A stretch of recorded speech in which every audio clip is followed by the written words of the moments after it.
Kepada yang terhormat Menteri Pertahanan Republik Indonesia, Pak Prabowo, Kepala Badan Intelijen Negara, Pak Budi Gunawan, para wakil rakyat di DPR dan DPRD, serta seluruh rakyat Indonesia dan rakyat dunia pemirsa video ini.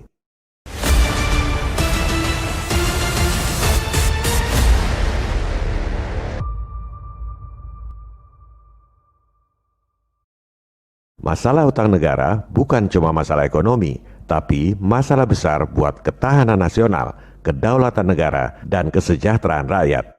Sebab ancaman untuk memecah belah NKRI itu bukan cuma teroris yang dananya belum seberapa.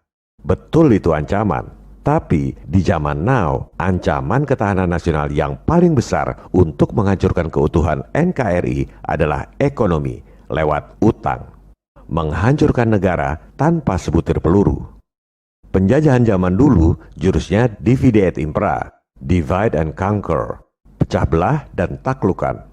Penjajahan zaman now, pecah belahnya lewat ekonomi, utang yang tak mampu dibayar. Menaklukkannya bukan dengan tentara, tapi lewat bankster berbaju IMF. Dengan persenjataan seperti apapun, kalau kita sudah nggak bisa bayar utang, kita nggak akan bisa melawan. Utang kalau zaman dulu lewat pinjaman dari IGGI, CGI, dan lain-lain. Bunganya sangat rendah. Itu pun mereka udah untung besar. Karena uang buat utang itu sebenarnya cuma penggandaan uang giral atau uang elektronik lewat sistem perbankan fractional reserve. Uang dolarnya nggak pernah dicetak. Mereka nggak pernah keluar duit sepeser pun buat kasih utang pada kita. Tapi masih mendingan, utangnya sama organisasi. Kalau mau negosiasi, lunasi utang masih terkontrol. Di era reformasi ini, utangnya pada para investor di pasar modal, bunganya jauh lebih tinggi. Dan sudah nggak bisa dikontrol lagi. Nggak ada negosiasi, nggak ada pemotongan utang. Satu-satunya cara cuma buyback di harga premium.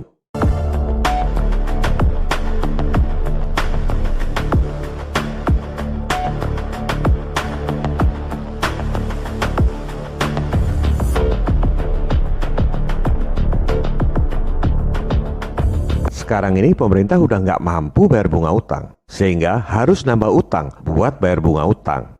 Saat ini elit keuangan dunia masih kasih tambahan utang. Begitu mereka stop kasih tambahan utang, selesai permainan. Default. Apa yang terjadi jika negara nggak bisa bayar utang? Tekanan internasional. IMF masuk pura-pura nolong. Padahal sebenarnya ngerampok habis-habisan. Persis seperti preman tebar paku. Dan kita nggak akan punya bargaining position karena udah nggak bisa bayar utang. Dengan alasan meningkatkan GDP, sumber daya alam kita habis dikeruk asing. Karena definisi GDP itu termasuk pendapatan perusahaan-perusahaan asing. Kita nggak bisa nolak. Tambang-tambang diserahkan pada asing dengan alasan GDP. Pertanian, perkebunan, perikanan, semua diserahkan pada asing dengan alasan untuk meningkatkan GDP. Ini lagu lama. Tahun 67 dulu juga Freeport masuk alasannya untuk meningkatkan GDP. Membuat daerah-daerah potensial jadi negara sendiri pun, atau otonomi khusus seperti negara dalam negara, kita nggak akan bisa nolak. Sebab dengan separatisme, mereka lebih leluasa membuat deal dengan pemerintahan baru di daerah. Inilah ancaman nyata kedaulatan negara yang sesungguhnya. Ekonomi lewat utang. Mereka lah teroris yang sesungguhnya. Jauh lebih berbahaya dari teroris yang tinggal di rumah-rumah kontrakan. Terorisme harus dibasmi, maling harus ditangkap. Yang harus diperhatikan adalah bankster yang jauh lebih berbahaya dari teroris dan maling. Soal utang ini memang bukan tugas pokok dan fungsi Kementerian Pertahanan dan Badan Intelijen Negara. Di sini kami mengetuk hati Pak Prabowo, Pak Budi Gunawan, juga para anggota DPR dan DPRD. Bukan hanya sebagai pejabat, tapi sebagai negarawan yang membela nasib rakyat. Sebagai putra-putra terbaik bangsa yang dengan hati tulus berjuang untuk keutuhan NKRI dan kesejahteraan rakyat di masa depan. Ini adalah persoalan yang sangat serius. Nasib bangsa ini, kedaulatan negara, keutuhan NKRI tinggal tergantung pada tambahan utang itu. Begitu di stop, habis kita Pak. Bukan diserang oleh tentara yang bawa senjata, melainkan oleh para bankster berdasi yang menghabisi nyawa NKRI lewat regulasi. The greatest trick the devil ever pulled was convincing the world he didn't exist. Kita tidak menyalahkan siapa-siapa. Yang penting bagaimana mengatasi persoalan bangsa ini.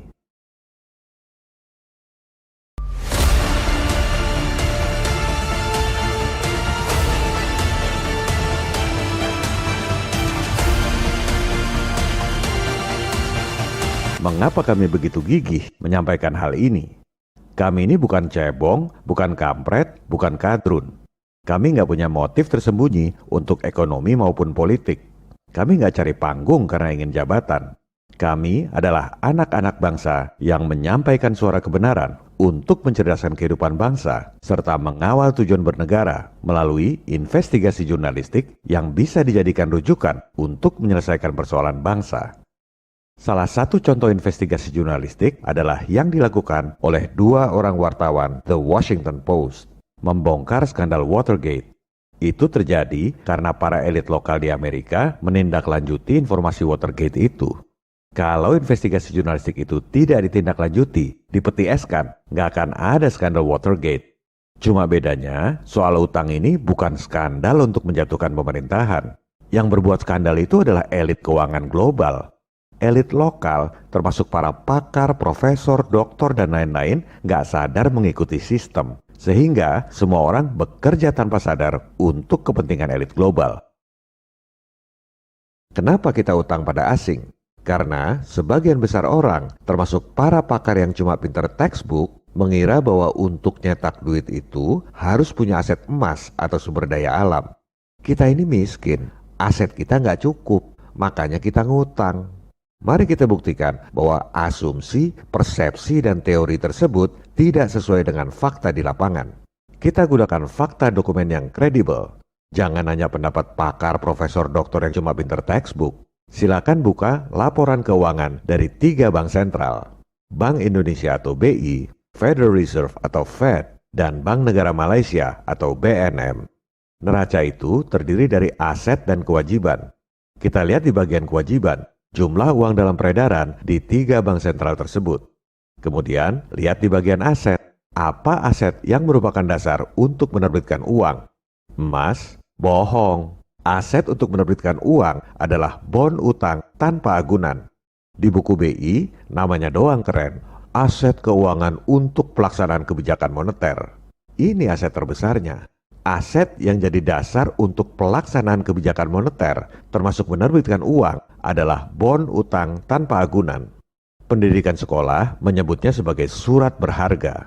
Seolah-olah bon utang tanpa agunan itu lebih berharga dari emas. Itulah hebatnya Wall Street. Sekolah-sekolah mengajarkan teori-teori yang menguntungkan mereka, sehingga semua orang bekerja tanpa sadar untuk kepentingan mereka. Di buku Fed disebutnya Treasury Securities. Keren, seolah-olah secured, aman. Padahal itu bon utang tanpa agunan. Bank Negara Malaysia ini lebih tricky. Nyebutnya Gold and Foreign Exchange. Seolah-olah emasnya banyak. Di situ ada tulisannya, keterangan di butir 3. Kita buka keterangan butir 3 itu. Ternyata goldnya cuma 1,9%. Yang terbesar adalah foreign securities. Bon utang asing tanpa agunan. Mau bukti apa lagi? Sudah dikasih bukti di depan mata pun, orang-orang masih nggak ngerti juga. Oleh sebab itu, yang dibutuhkan adalah investigasi intelijen atau kecerdasan. Orang-orang yang IQ jongkok nggak bakal ngerti. Seperti yang dikatakan oleh Mark Twain, lebih mudah menipu orang ketimbang meyakinkan orang bahwa dia sudah ditipu.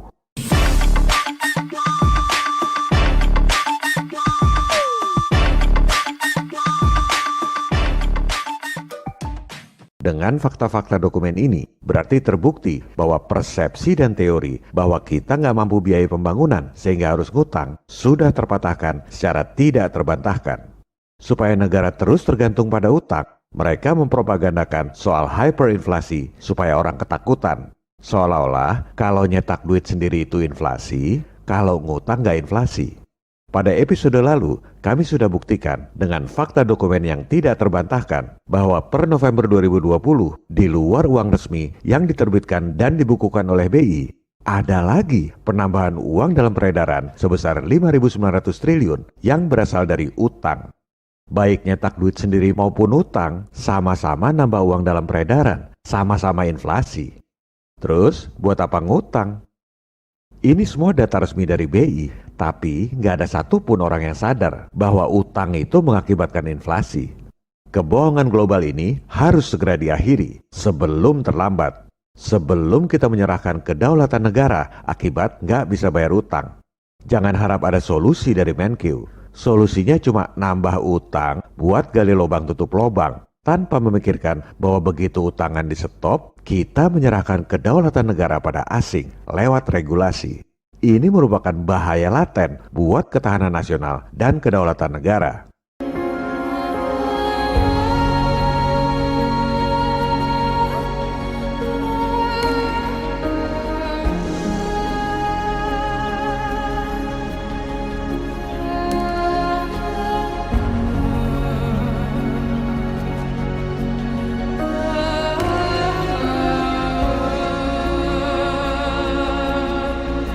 Lucunya, ada sebagian orang yang takut diembargo kalau kita lunasi utang.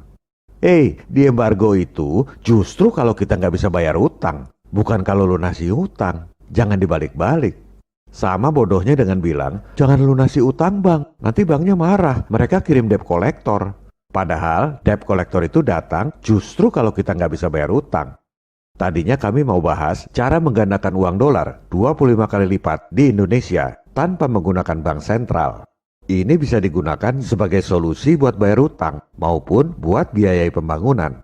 Tapi percuma bicara solusi kalau sebagian orang masih nggak sadar bahayanya utang buat kedaulatan negara dan sebagian lagi ketakutan diembargo kalau bayar utang.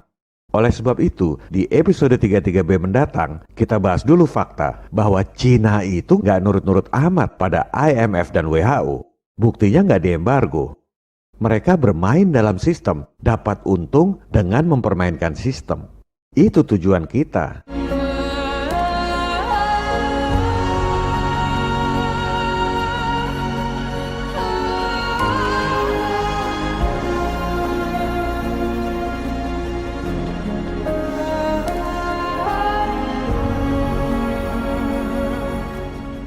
Jadi, musuh kita yang sesungguhnya adalah kebodohan dan sifat pengecut kita sendiri. Kita bukan bangsa yang bodoh dan pengecut. Karena itu marilah kita teruskan perjuangan ini sampai ke ujung-ujungnya. Tahanlah menderita, tahanlah kesukaran. Kebesaran kita tidak dapat kita capai di atas kasur bantalnya kesenangan. Kebesaran kita itu hanyalah kita bisa capai di dalam api unggunnya perjuangan. Viva Republik Indonesia. Salam People Power.